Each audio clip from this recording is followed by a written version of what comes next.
Robert Swibel, the Director of Marketing and Communications for Berkeley Repertory Theatre, and I'm here to talk to you today about audience engagement, when the tried and true meets the untried and new. So thank you for giving me your time today, and thanks to the folks at Tessitura for giving me this opportunity to chat with you. I'm honored. I'm also humbled, insofar as I don't quite consider myself an innovator. Now and again over the years, I've done something new, built a website, a Facebook page, tweeted, usually because I had to. Doing new things is hard, and to be honest, I'm lazy. I prefer to do the same thing over and over again, evolving new and better ways of doing it over time. As it happens, over a couple decades as a marketing and communications officer for the performing arts, I've been pretty effective, which is how I find myself working for 8.5 years for Berkeley Rep, a nonprofit professional theater that produces 400 or so performances of about 10 plays per year for about 200,000 patrons throughout the Bay Area.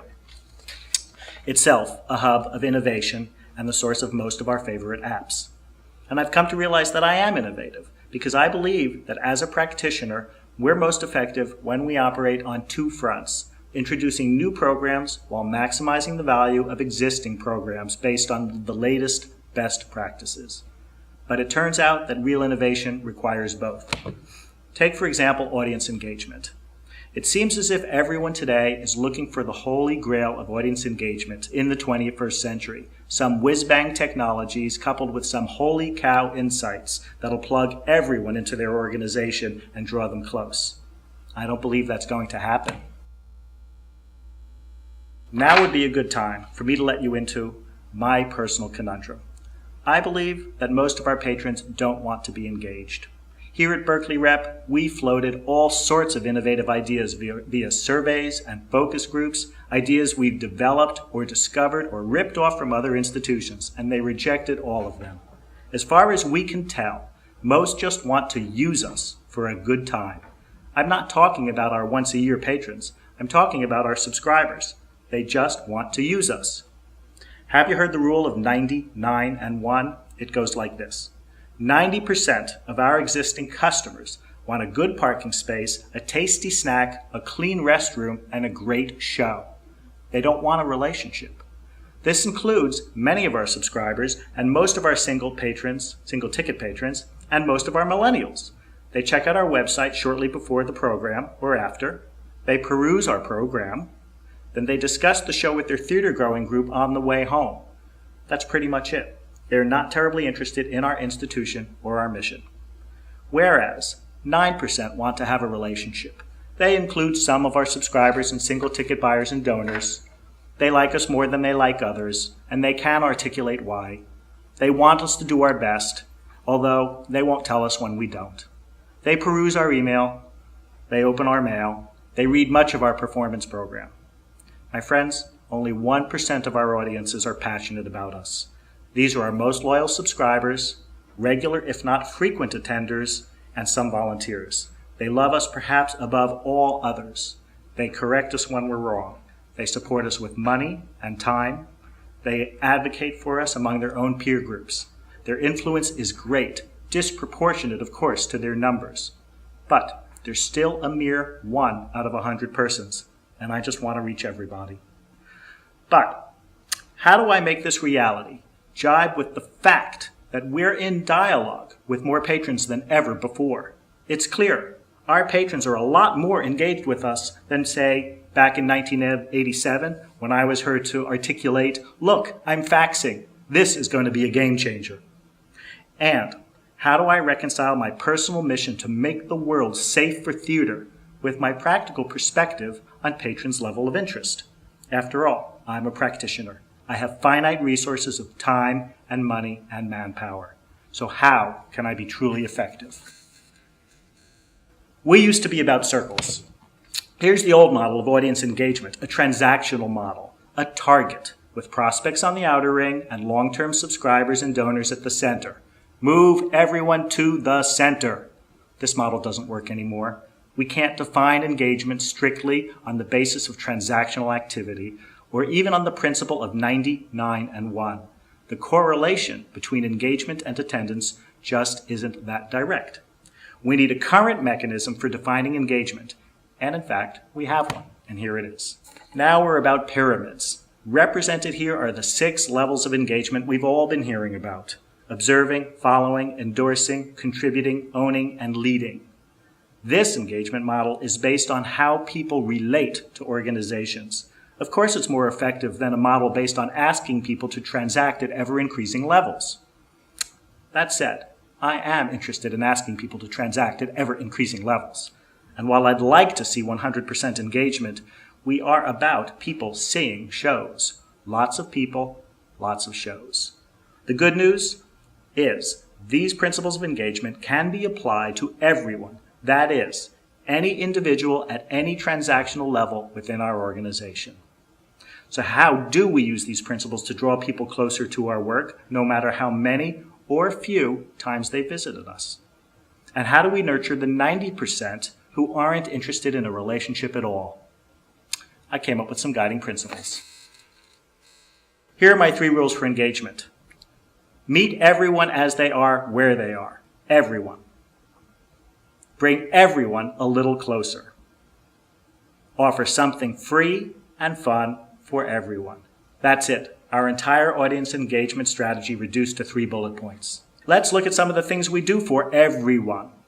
Sometimes the everyone are prospects and we're cultivating. Sometimes the everyone are ticket buyers and we're stewarding. But either way, we're offering access with low or no barriers to participation. Who doesn't love social media? It's 100% opt-in, and provided you have access to a computer and an internet connection, it's free. We've been studying here. We don't pay for page likes, and we don't engage in social ticketing. Facebook is a gathering place, much like a bar, and we resist, at least for now, the temptation to conduct business there. We do like to tie our work to other cultural phenomena.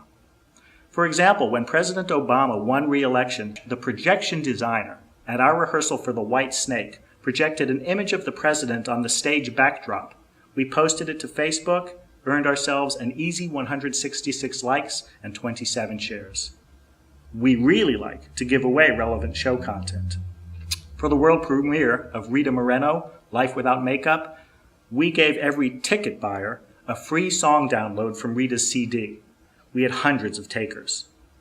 A season later, for Knee-High Theater's The Wild Bride, we allowed everyone, not just ticket buyers, but everyone, to visit SoundCloud, where they could stream songs from the show for free. The result? More than 6,000 listens. We're learning. We lowered the barrier for entry and engaged with more people and moved them all a step closer to the show. Free, fun, and for everyone. As a result of having a robust social media program that offers tangible experiences in the digital realm, Berkeley Rep has attracted more than 8,500 fans and 4,000 followers, many of whom are highly engaged in our conversation. In fact, we like email for the same reason we like social media. By creating engaging content, we've attracted 80,000 persons to our double opt-in email list with very few unsubscribes. Email presents us with a fantastic opportunity to engage our ticket buyers, beginning with the confirmation email we send upon purchase. Does your confirmation email communicate joy? It could. So, when you send a pre-performance email, your patron already will be positively disposed toward your organization. Our pre-performance email is called liner notes, and it's triggered a couple days before everyone's performance. It opens with a letter from our literary manager offering her insights on the show. Madeline's letters are hugely popular because they come from her, not from the company, and they show her passion and her personality. In addition to Madeline's letter, our well-timed liner notes contain useful information to help plan your visit. All this rich content conspires to make them highly engaging. So, we see a lot of click-throughs to our website, to our artistic director's letter, to plan your visit information, to multimedia, and to the free performance program, which I'll discuss in a moment. By the time Tessitura triggers our post-show email, less than 24 hours following the patron's attendance, with its note of thanks and generous offer to return, we've already earned the relatively high response rate we get for the very short survey, which always features an open-ended invitation to comment at will about anything, the show, the theater, the neighborhood, anything. And comment they do. Our email operates on a two-way street. And we respond to every single comment that comes in with contact information, of course, even if it's buried within a post-show survey. But I've gotten ahead of myself with a post-show email. What happens at the show? Despite all the technology we deploy, we have the greatest capacity to engage with people at the show. Live performance is all about connecting. Everyone likes an empty movie theater, but nobody likes an empty playhouse, because people crave the connection that live performance makes. The second pillar of our audience engagement strategy is free. As part of our free speech program, we offer several post-show discussions over the course of each show's run. The latest best practice has discussions moderated, not led, but moderated by a trained docent or staffer, without artist participation, putting the focus more on the content than the performer. Post-show talks often attract 25% of our patrons into a deeper conversation about the work, and should be offered after every performance wherever possible. Here's another take on free, Berkeley Rep's Represent program. This is an invitation-only evening featuring a curated cocktail party and performance. This highly targeted engagement program is designed to introduce shows to audiences specifically selected for their likely interest in the work and their capacity to connect that work to others. And we give them the tools to spread the word. So, for example, we invited 250 leading Bay Area journalists and others to meet Pulitzer Prize winner Lawrence Wright at a reception before a performance of Fallaci about the legendary Italian interviewer. We wined and dined them, had the author regale them for 10 minutes, seated them for the show, and followed up with everyone the following day, inviting them to spread the word. Events like this also enable us to build community partnerships. In addition to the UC School of Journalism and Yelp, we've developed ongoing partnerships with a range of online and print publications and tapped into their networks in our own community. It's a fair amount of work to reach a relatively small number of people, but considering their connection to the show's content and their capacity to connect and influence others in their field, our Represent events have been a really good investment. And finally, in the theater is the performance program, a precious, precious engagement tool that I think is frankly underutilized in the field. Berkeley Reps is a magazine, usually 48 pages. I honestly don't know of another theater that provides as content-rich a publication as does Berkeley Rep, including extensive dramaturgy from our literary manager, articles about the theater as a cultural mainstay, contributed by various members of the staff, by the way, and always something, an article, an image that reinforces the theater reinforces the theater's position as a community member. Print readership of our program exceeds 80% of our attended guests. We also distribute, by the way, our program online as a PDF and via an e-reader. Soon you'll be able to download portions of it onto your iPod and hear it on your way to or from the theater. It's free and it's for everyone. And finally, the third pillar of our audience engagement strategy, fun. We recently used social media, among other channels, to promote a game we invented to generate enthusiasm for the world premiere of Troublemaker, or The Freakin' Kick-A Adventures of Bradley Boatwright. The objective of the game was to collect each of 6 game cards representing a character in the show. The reward was an opening night invitation complete with photo opportunities and a swag bag. It didn't work. Why? Well, while it was free, it had too many steps and too little story to drive it. Our best ideas are not just fun, but they're also simple. And this learning has been consistently reinforced in our design of lobby exhibits at the theater. For the world premiere of In the Next Room, or The Vibrator play, a wonderful piece inspired by a device invented not long after the light bulb, we set up an exhibit of turn-of-the-century vibrators, offering a true multi-sensory experience. Audiences were tickled. Here's a more illustrative example. For the world premiere of Green Day's American Idiot, we drew up some fantastic and fantastical plans for the lobby. We wanted to put computers all around and have patrons tweet their feelings about the show and project those tweets in real time on the walls of the theater. Then we looked at our budget, and we hung black paper on the wall and metallic markers. The graffiti wall we thought would last 4 weeks, 6 feet tall, 20 feet wide, lasted the weekend. By the end of the run of American Idiot, the theater lobby was covered floor to ceiling with graffiti. Why do we put so much energy and attention into the patron's lobby experience? For reasons which have been reported by Alan Brown in his research on arts participation.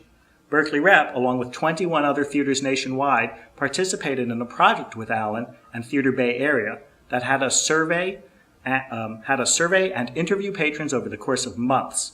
We learned, as Alan observed in his book, Counting New Beans, 1, that patrons are most receptive to us just before or just after the show. 2, that anticipation increases receptiveness. So the more we can do to cultivate enthusiasm before the show, the more likely the patron will have a rewarding experience. And 3, that we relish all opportunities to expand and engage and deepen the experience we offer to our guests.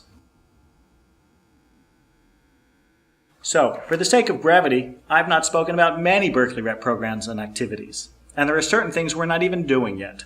Most notably, we're going to launch a new play Lovers Club, an exclusive yet sizable army of adventurous theatergoers who want in on nude play development. We want an audience that consistently turns out specifically for the kind of work, provocative new plays that Berkeley Rep likes to produce.